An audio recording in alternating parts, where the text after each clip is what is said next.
Students, today we will start with the revision of chapter 1, that is parts of speech.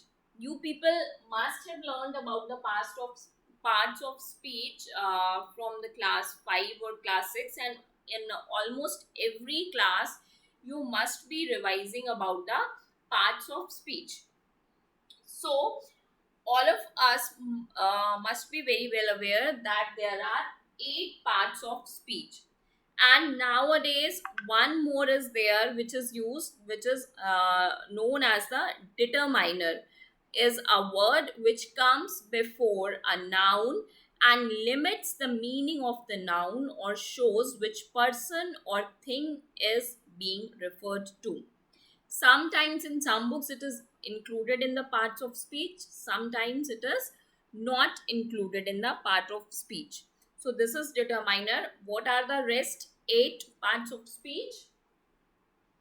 Noun,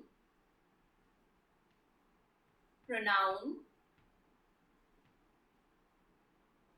adjective,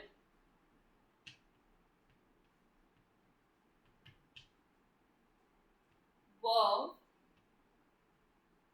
adverb, preposition,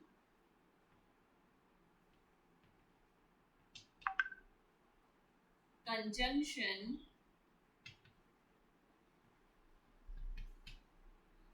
and interjection.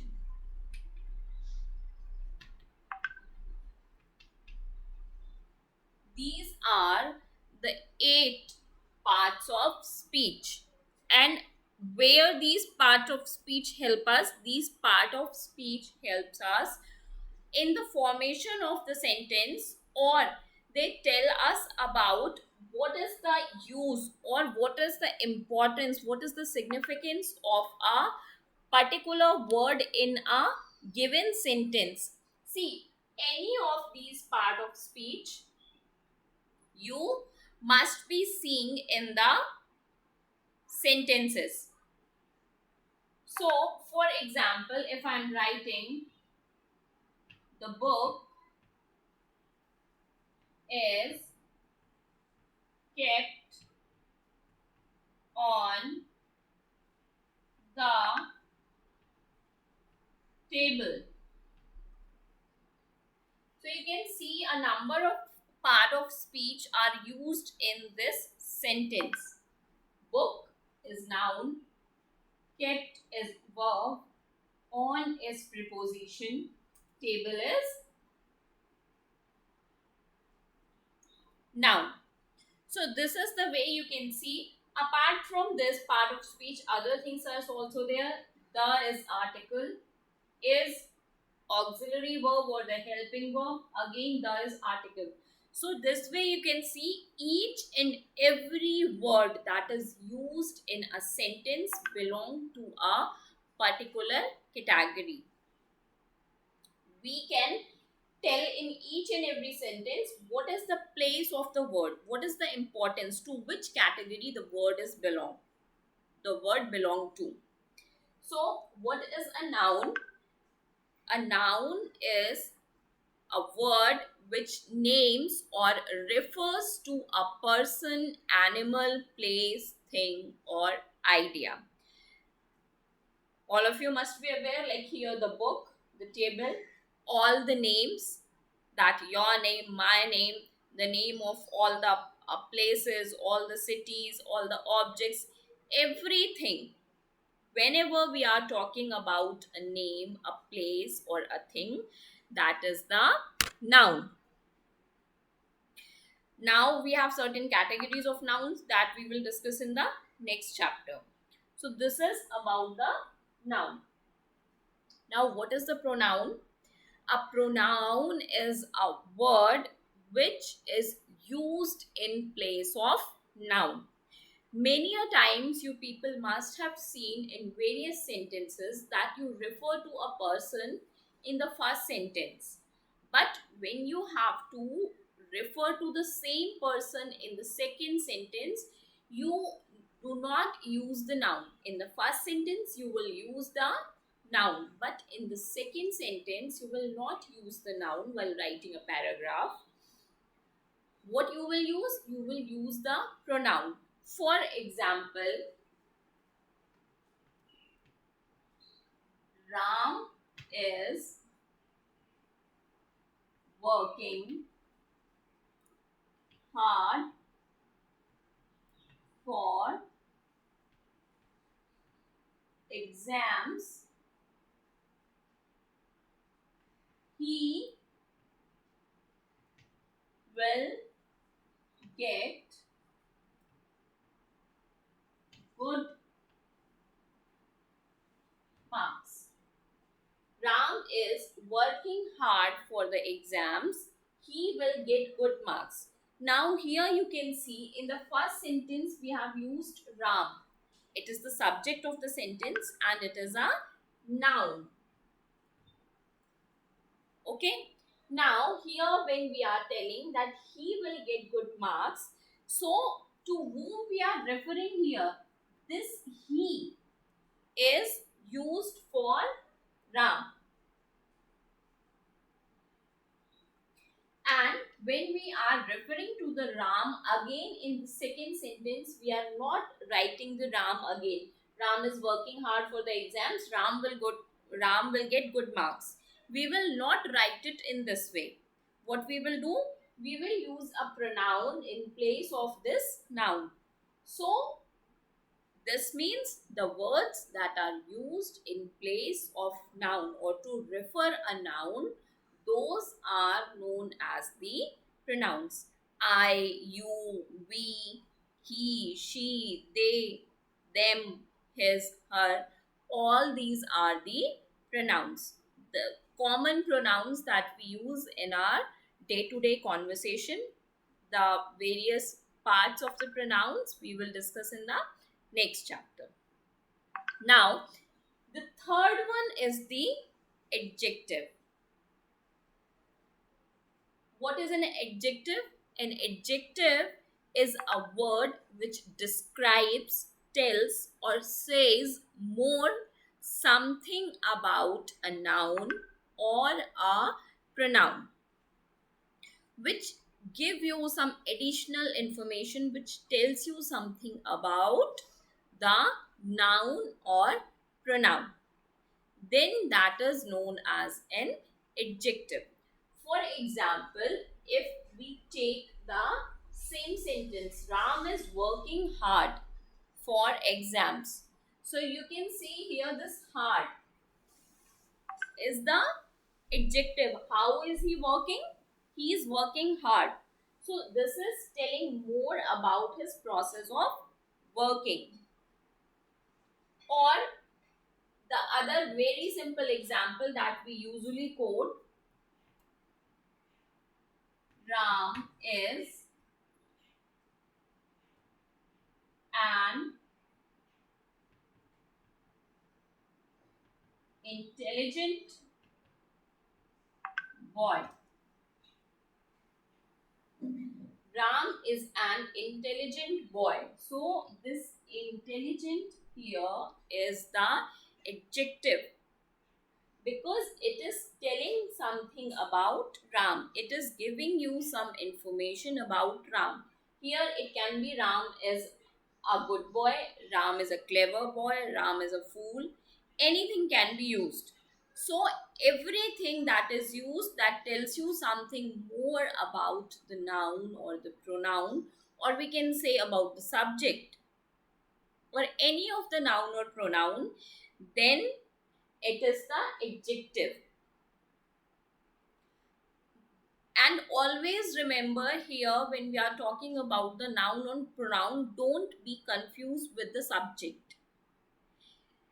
We use adjective to tell something about noun or the pronoun.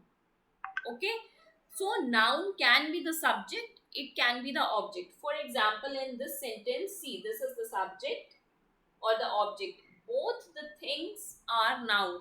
The book is also noun, the table is also noun.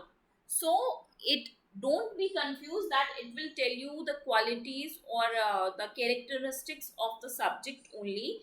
The adjective will tell you the qualities or describes the noun or pronoun, whether it is used as subject or it is used as object. Clear? Now, the next one is the verb. What is the verb? Very simple. The action word. The verb says what somebody or something does. Any action word you see, and that will be the verb. Sleep, eat, go, come, rain, cry, wipe, do, write, read, anything, any action word. For example, in this sentence, the book is kept on the table. So here the kept is the verb. This is the past form of the verb keep. So this is the verb. So any action word, any word that denotes you some motion, some action that the object or the noun or the pronoun is doing, that is known as the verb. The next one is the adverb. Now, what is an adverb? As we have discussed about the adjective, in the same manner, it is the adverb. What is an adverb? It is a word which mainly describes or gives more information about a verb. Here, the adjectives give you the information about the noun or the pronoun, but the adverb will give you the information about the verb. Means it describes the verb, like here we have used the verb keep. So for example, let's take he is running very fast. So here this very fast is telling about the running of the boy, that how he runs. He is running very fast. So this very fast is describing not the person but the action of the person. The action that he is doing. What is the action?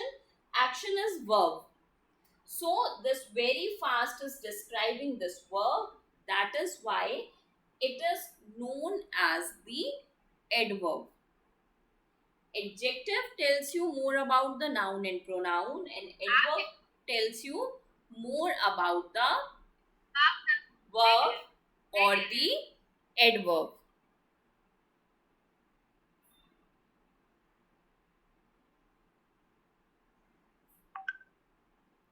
Okay, this much we have done. Now we have come to the preposition. Most of the students used to be very much confused about the preposition. Preposition is simply nothing but a word that is used before a noun or pronoun to show place, time or method. On, it, under, from, with, for. All these are the preposition. For example, in this sentence, the book is kept on the table. This is on. On is the preposition. And it is used here before this noun. The table is the noun. This is used before the noun and it is showing the place. Where the book is kept? The book is kept on the table. So, let's take another example for preposition.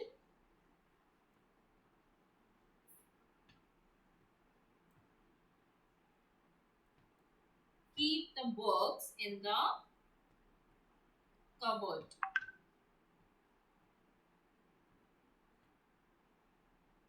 So here this in is used before this noun cupboard and it is telling you the place.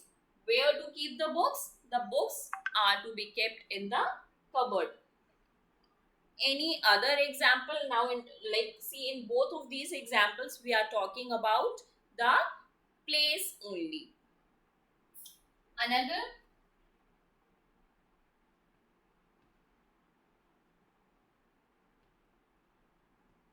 be there on time. So this on is the preposition which is telling you that you need to be present at the place on time.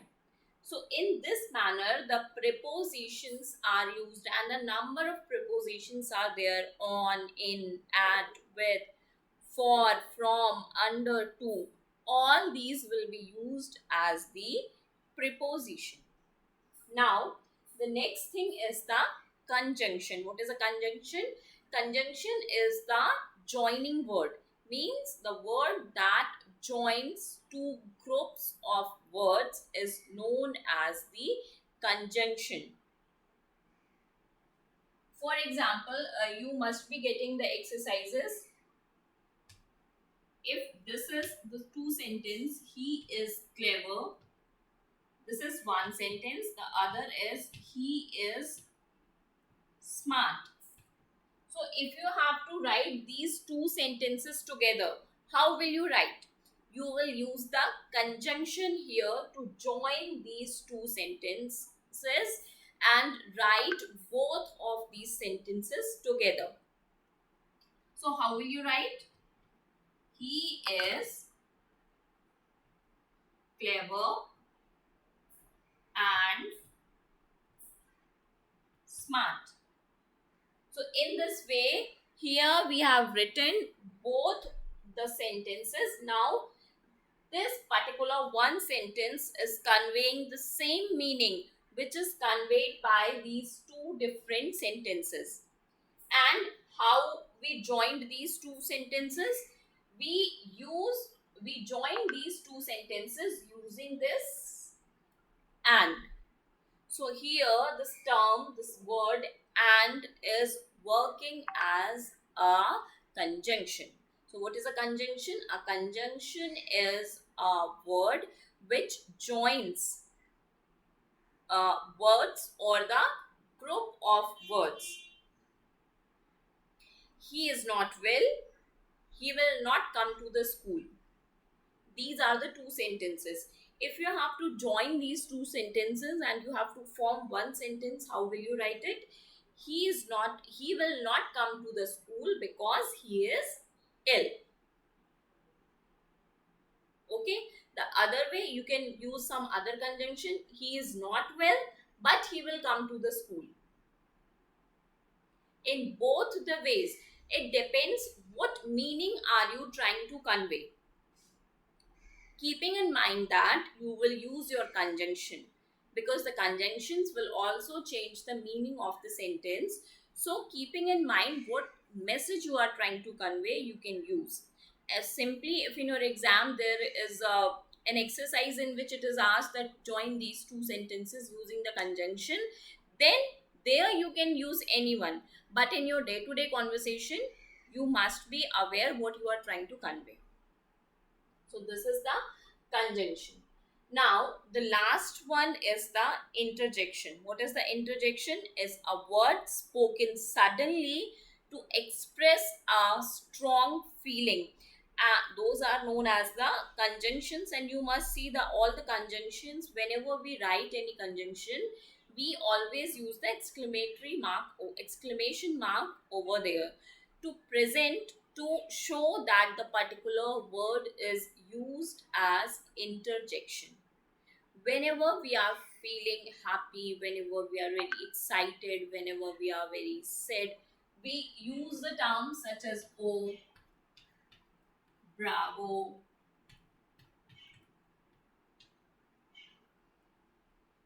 hooray. So we use all these terms to represent the interjection in the form of your expression, your feelings, and on the basis of these only you can derive the meaning of the sentence. You can have an idea about the expression, whether someone is happy, excited, sad, whatever the condition is. So this is all about the 8 parts of speech that are used in the English language.